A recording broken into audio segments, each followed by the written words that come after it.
Dito e feito, com Glaucia Araújo. Agora são 5h29 aqui no Rio.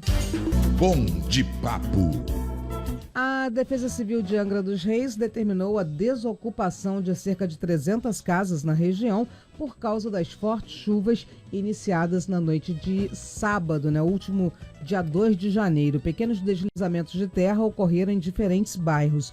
Como é que a geotecnologia pode ajudar na prevenção de deslizamentos, como, por exemplo, o rompimento das barragens de rejeitos da mineradora Samarco em Minas Gerais, que resultou na inundação de casas no distrito de Bento Rodrigues, em Mariana?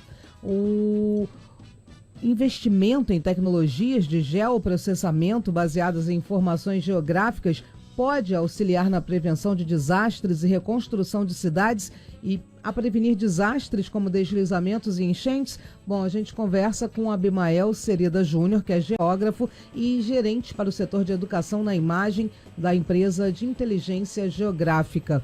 Boa tarde, Abimael. Boa tarde, é um prazer estar falando com vocês.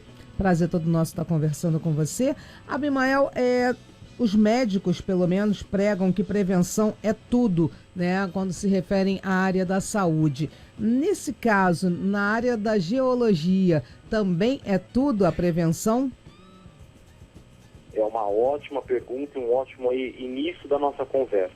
Quando nós estamos falando, sejam de riscos naturais, sejam riscos acelerados pela ação do homem, nós estamos falando que não somente a prevenção é tudo, mas o entendimento desse fenômeno desde antes dele acontecer, e aí o entendimento de quais são as características, como você colocou aí, não só geológicas, mas as características físicas, as características humanas, as características biológicas, enfim, nós vamos fazer uma caracterização de uma determinada área, a fim não só de criarmos um atlas falando de informações geográficas ou falarmos de um banco de dados aí de informações gerais, mas estamos falando de o entendimento dessa região, dessa área, para que a gente possa não só entender como ela é, e não só um atlas, mas sim se transformando numa geografia viva, ou seja, entendendo essas áreas para que a gente possa planejar melhor. Agora, um ponto importante poxa, Abimael, mas e se aconteceu algo? Aí também é muito importante todo este contexto colocado, porque se eu consigo não somente planejar, mas na hora da gestão de um risco, na hora da gestão da emergência, eu tenho uma série não só de dados, mas também de pessoas conectadas que podem estar aí auxiliando esse processo, isso é muito importante. Então, prevenção é tudo. Prevenção é tudo. E por que a prevenção? A partir não só de um mapeamento, mas a partir do entendimento desse complexo. Você está falando de uma rede de pessoas conectadas, que podem estar ajudando nesse processo. Aqui no Rio me parece que tem alguma coisa nesse sentido em relação às chuvas, nas comunidades. Quando começa a chover, as pessoas elas começam a passar os alertas, elas recebem também os alertas, acho que era por SMS, não sei como é que está funcionando agora, mas também é uma situação interessante, porque chuva, alagamento, é uma coisa que de repente você... vai chover, mas você nunca sabe a quantidade que vai chover exatamente, Às vezes você acha que vai ser uma chuvinha e quando você vê uma tempestade, Exato. É muito interessante isso porque nesses eventos e nesse entendimento, lógico que nós procuramos a melhor precisão possível, mas a nossa busca não é se naquele exato momento está chovendo, por exemplo, 20 ou 21 milímetros, mas é a questão de qual é o nível de emergência daquilo, ou se é uma situação de risco de emergência ou não. E é muito interessante, você colocou sobre o WhatsApp, redes sociais, porque não só o poder público, mas essas diversas redes de colaboração podem estar informando, e aí a gente tem um termo aí dentro da tecnologia da informação que a gente chama a internet das coisas, dispositivos que estão conectados e estão transferindo dados, e a gente pode falar um pouco até a mais, a gente pode chamar de geografia das coisas, ou seja, nós temos aí instrumentos tecnológicos, e você citou aí, por exemplo, redes sociais ou mesmo WhatsApp e outros dispositivos que podem estar se conectando, mas não somente conectando interfaces computacionais, mas conectando pessoas. Então aí sim eu posso, e aí voltando até no nossa discussão inicial, eu posso conectar essa rede de sensores de pluviômetros, eu posso conectar informações que as pessoas estão disponibilizando, eu posso consumir dados do governo, do poder público, das prefeituras, dos governos, para que isso se torne não só uma maneira de ter dados, mas uma plataforma para gestão. Não só a gestão da crise, no momento de crise, mas também do planejamento disso tudo. Pois é, aí você fala de planejamento, falou de mapeamento, e a gente quando fala, vamos falar das chuvas, né? A gente sabe, né? A gente tem conhecimento que existem várias áreas que são de risco e mesmo assim ninguém faz nada, as pessoas vão lá, constroem suas casas, né? E aí, quando acontece uma chuva mais forte, acontecem as tragédias, mas todo mundo já sabia que aquilo ali era uma área de risco. Então, é aí que entra esse entendimento que você está falando, Abimael? É aí que entra justamente a visão do planejamento. A gestão eu faço no curto prazo e o planejamento eu devo fazer não só no curto, mas no médio e no longo prazo. Então, nós vemos muitas catástrofes e que sim, nós temos que ter planos de emergência porque aquelas pessoas já estão instaladas ali há décadas em alguns momentos. Mas a grande problemática naquele local, poderia estar alguém vivendo? Poderia haver algum tipo de ocupação naquele local? Nós temos uma prática bem latino-americana, que é a ocupação das áreas de várzea. Então, em todas as cidades, nós teremos problemas, basicamente, no Brasil, porque nós ocupamos isso historicamente pelo próprio processo de ocupação as áreas de várzea. Então, o que nós fazemos hoje é muito processo de mitigação. Mas nós temos que ter justamente essa visão hoje, além do que já está ali, que nós precisamos entender e preservar a vida dessas pessoas, o patrimônio, mas também a questão natural, mas nós também temos que ter uma visão do que ainda está para ser ocupado e antes de acontecer esses problemas nós já temos não só uma legislação ambiental, mas temos realmente as restrições para ocupação já previstas em lei. E tudo isso, quando nós estamos aí numa sociedade hoje, que nós estamos vivendo esse momento tecnológico, né? Estou aqui em São José dos Campos, dando uma entrevista para você que está aí no Rio de Janeiro.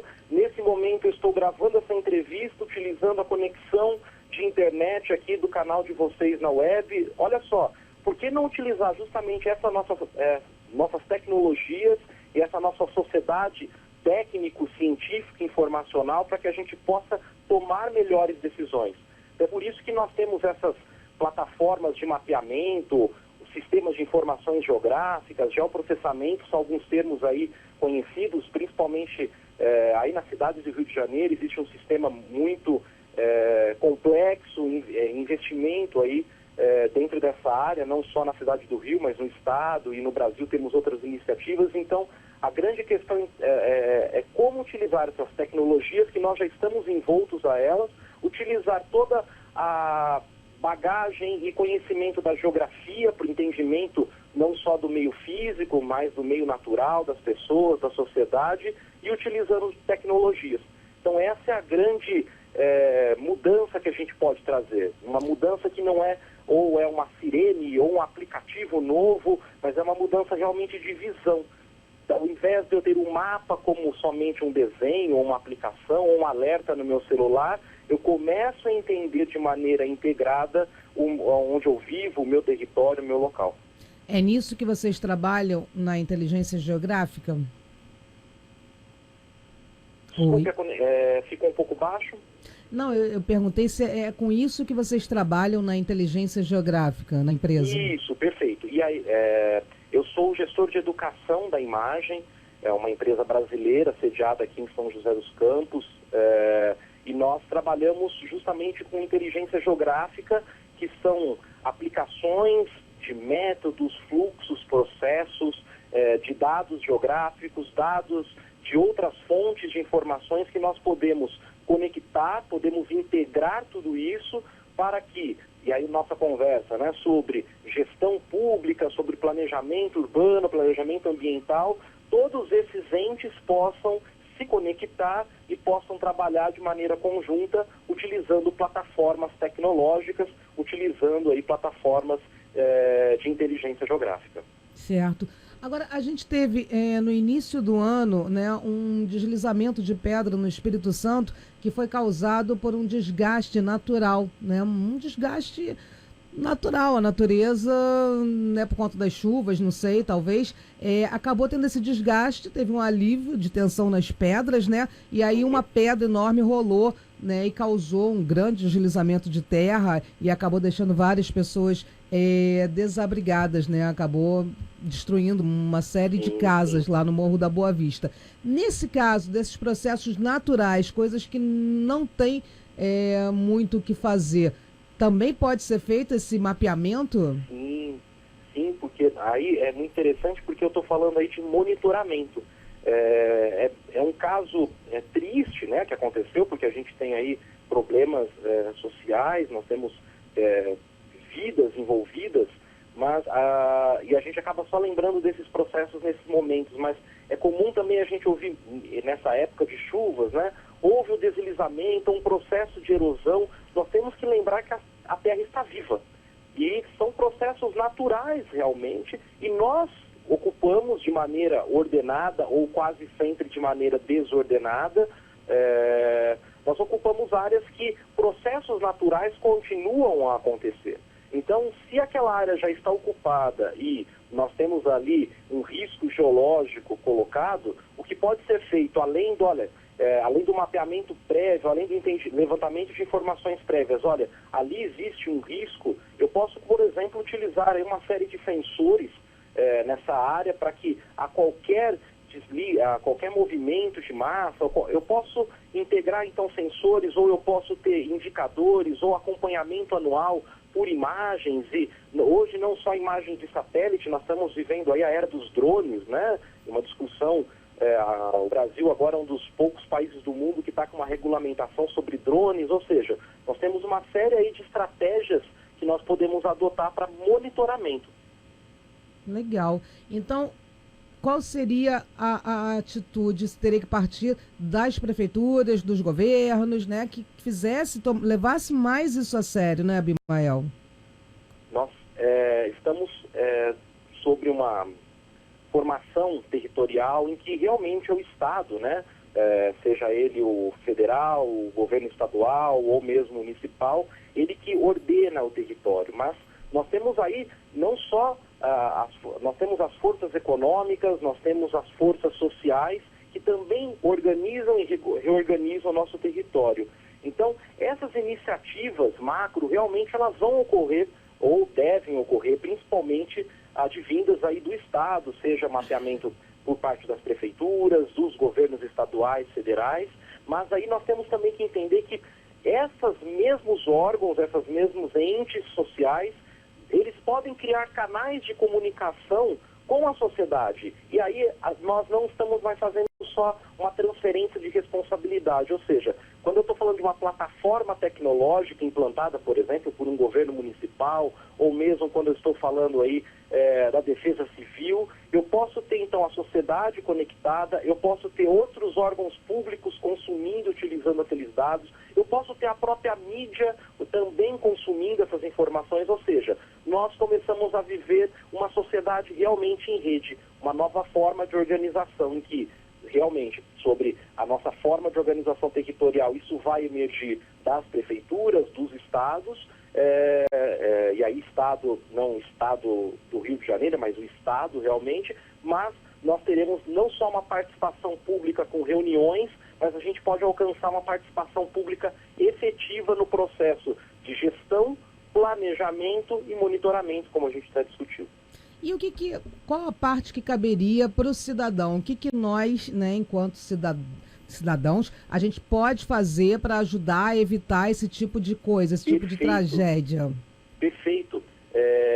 Veja só que interessante. Nós podemos adotar aí, nós temos em cada, talvez na sua mesa ou no seu bolso, na sua bolsa, você tem um tremendo dispositivo de coleta de dados chamado smartphone.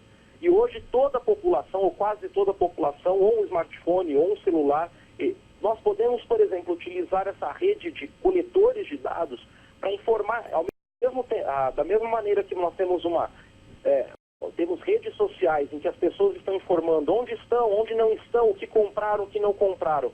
São quase estagiários dessas redes sociais entregando dados. Nós podemos ter redes colaborativas, por exemplo, municipais, em que a população pode contribuir. Olha, aqui, não só no sentido de reclamar, né, a gente tem algumas iniciativas, olha, aqui tem um buraco, mas também iniciativas de colaborar com dados ou alguma informação relevante, e esse é um processo novo, né? Ou seja, nós estamos falando aí até de uma democracia digital. Legal, boa ideia, né? Que a gente às vezes perde tanto tempo na internet, tanto tempo nas redes sociais só para falar coisas, né? Que a gente que até são legais falarem, mas quando tiver oportunidade vão falar de coisa útil também, né? Perfeito, e colaborar justamente. Mas eu estou entregando o meu dado para. Não, você não está entregando um dado para a prefeitura. Você está colaborando com a sociedade e está ajudando outras pessoas. Legal, bacana. Olha, adorei conversar com você, Abimael. Muito obrigada pela sua participação. Obrigada por estar esclarecendo a gente, né? Tirando algumas dúvidas, né, que nós tínhamos. Eu tenho certeza que os nossos ouvintes também se interessaram bastante no assunto. Quem quiser saber um pouquinho mais, vocês têm um site, vocês atendem as pessoas interessadas? Perfeito. Eu gostaria mais uma vez de agradecer a oportunidade de conversar, não só contigo, mas aí com todo mundo que está nos ouvindo, porque é importante a gente entender que não só tecnologias já estão disponíveis no nosso dia a dia comum, mas como a gente pode integrar tudo isso com geografia para transformar, né? Eu convido todos aí a visitarem o site da Imagem, que é a empresa a qual eu estou aqui representando. Como eu disse, sou gestor de educação, que é o www.img de imagem, img.com.br. E se você tiver interesse em informações sobre a área, eu convido também a visitar o meu blog, que é o www.geografiadascoisas.com.br. geografiadascoisas.com.br. Vou dar uma passadinha lá. Abimael, muito obrigada, uma boa tarde para você, um bom final de semana e até a próxima oportunidade. Para todos, até a próxima. Até a próxima, tchau, tchau. Olha, a gente conversou com Abimael Cerida Júnior, geógrafo, gerente para o setor de educação na Imagem, que é uma empresa de inteligência geográfica. 5h47 aqui no Rio. Nacional.